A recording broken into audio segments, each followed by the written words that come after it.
Serbia से रूस को एक बड़ा झटका लगा है। सर्बिया का हथियार सप्लाई रोकने से इनकार। यूक्रेन पहुंच रहे हैं सर्बियाई सैन्य उपकरण। विदेशी कंपनियों को बेचे गए थे ये गोला बारूद। रूस को हथियार नहीं देने का भरोसा भी दिया गया।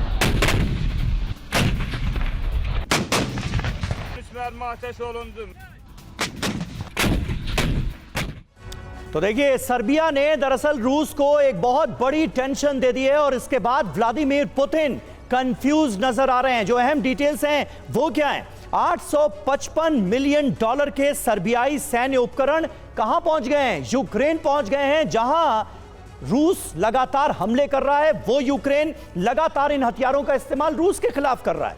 दूसरे देशों के जरिए सर्बियाई गोला बारूद यूक्रेन को मिल गए हैं।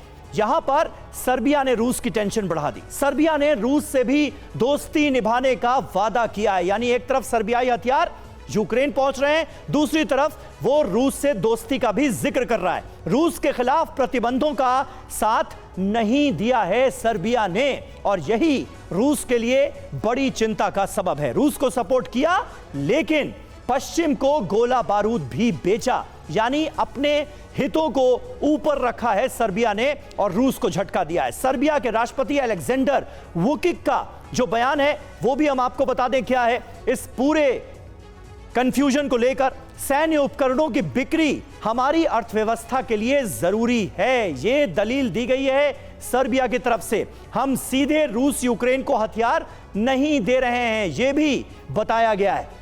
अमेरिका, स्पेन, चेक रिपब्लिक की कंपनियों से हमारे करार हैं और उन्हीं करार का पालन करते हुए ये हथियार बेचे गए हैं। हमने कंपनियों को उपकरण बेचे, वो क्या करते हैं इन उपकरणों का, उससे हमें मतलब नहीं है। तो कुल मिलाकर एक टका सा जवाब रूस को दे दिया है सर्बिया ने।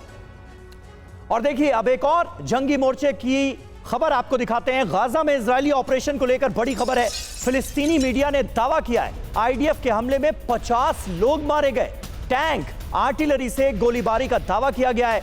अल मवासी अल शती कैंप पर हमला हुआ है और इसमें 50 लोगों की जान गई है। फिलिस्तीनी मीडिया यह दावा कर रहा है।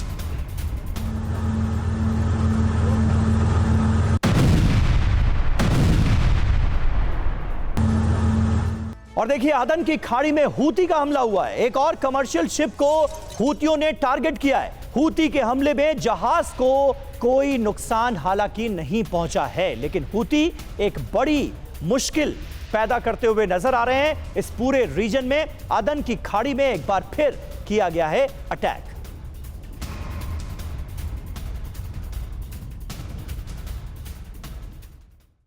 देखिए, एक तरफ फिलिस्तीन का समर्थन और दूसरी तरफ हूती का विध्वंस।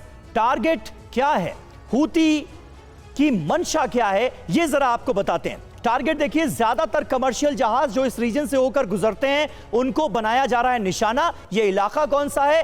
अदन की खाड़ी का इलाका है, जहां पर हूती एक्टिव नजर आ रहे हैं। असर इससे क्या पड़ा है? समुद्री यातायात बाधित हुआ है और यह अपने आप में बहुत बड़ी बात है। यहां पर बहुत बड़ी मुश्किल खड़ी कर दी है हूती विद्रोहियों ने। मकसद पश्चिमी देशों पर दबाव बढ़ाना है और दूसरा मकसद भी है। दूसरा मोटिव क्या है? गाजा की ओर ध्यान खींचना, जिस पर लगातार काम किया जा रहा है। हथियार कौन कौन से यूज हो रहे हैं? बैलिस्टिक मिसाइलें और ड्रोन का इस्तेमाल किया जा रहा है। अब तक आप जानकर हैरान हो जाएंगे कि 70 हमले हूती विद्रोहियों ने अंजाम दिए। 2 जहाज डूबे हैं, 3 नाविकों की मौत हुई है। ये पूरा डेटा हमने आपके सामने रखा ताकि आप ये जान जाएं कि अब तक इस पूरे रीजन में क्या क्या हुआ है। और बड़ी खबर, फिर आतंक मचा सकते हैं हूती विद्रोही। 7 महीने बाद वापस लौटा यूएसएस आइजनहावर। भूमध्य सागर पहुंचा अमेरिकी एयरक्राफ्ट कैरियर।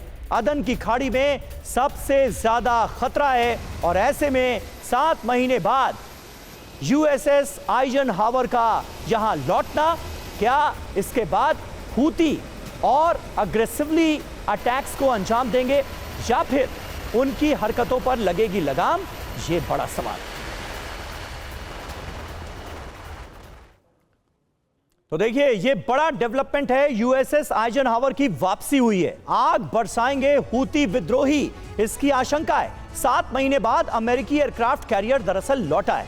यूएसएस आइजनहावर के लौटने से हूती और ज्यादा आक्रामक हो सकते हैं। अदन की खाड़ी में कमर्शियल शिप को उन्होंने टारगेट किया है। इसके पीछे एक वजह यह भी मूवमेंट माना जा रहा है। अब तक अमेरिकी युद्धपोत जहाजों का बचाव कर रहा था। हमले रोकने के साथ हूती के ठिकानों पर स्ट्राइक भी की गई।